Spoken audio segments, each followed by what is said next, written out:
ये कहानी बंगाल के बीरभूम जिले की है, जहां आज भी काले जादू की परंपराएं जिंदा हैं। गंगा के किनारे बसे इस गांव का नाम है शोना ग्राम। एक शांत हरियाली से भरा इलाका जो बाहर से देखने पर बेहद खूबसूरत लगता है। लेकिन इस गांव की एक अजीब परंपरा है जिसे गांव वाले खुलेआम नहीं बताते। गांव में कहा जाता है कि हर साल अशुभ अमावस्या की रात को एक विशेष टोटका किया जाता है जिसमें कबूतरों का इस्तेमाल होता है। इसे कबूतरों वाला टोटका कहा जाता है और इसे करने वाला कभी सामने नहीं आता। कहानी की शुरुआत होती है एक शहर के लड़के विक्रम से, जो कोलकाता यूनिवर्सिटी में सोशल एंथ्रोपोलॉजी।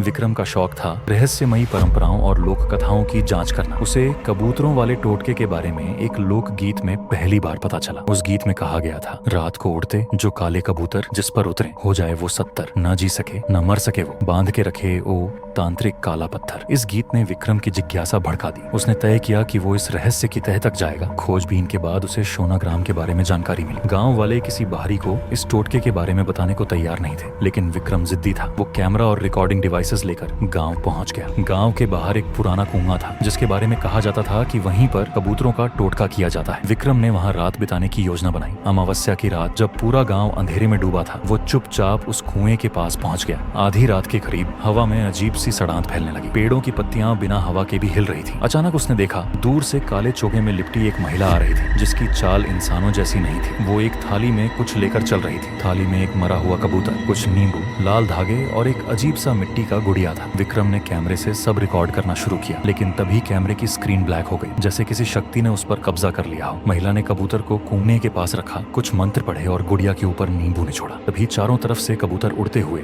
वहां जमा हो गए। सब काले कबूतर थे, बिना किसी आवाज के। अचानक एक कबूतर सीधा विक्रम के ऊपर गिरा, मरा हुआ, खून से लथपथ। विक्रम चीखकर पीछे हटा, लेकिन उसका गला सूख चुका था। उसकी सांसें तेज हो रही थी और उसे लगा जैसे किसी ने उसकी रीढ़ की हड्डी को पकड़ लिया हो। तभी वो महिला विक्रम की ओर घूमी।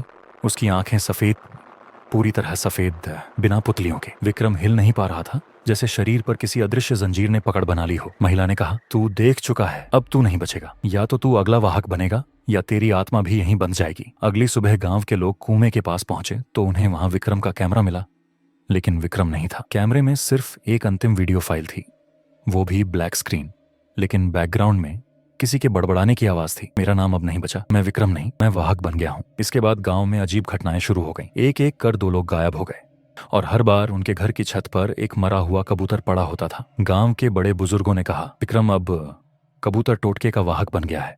उसकी आत्मा अब हर अमावस्या को किसी नए शिकार की तलाश में गांव के बाहर भटकती है। आज भी जो लोग इस घटना को जानते हैं वे अमावस्या की रात घरों में बंद रहते हैं, और जो बाहरी लोग गलती से उस कुएं की ओर जाते हैं वो कभी लौट कर नहीं आते। कहते हैं काले कबूतर कभी साधारण नहीं होते, उनमें आत्माएं बसती हैं।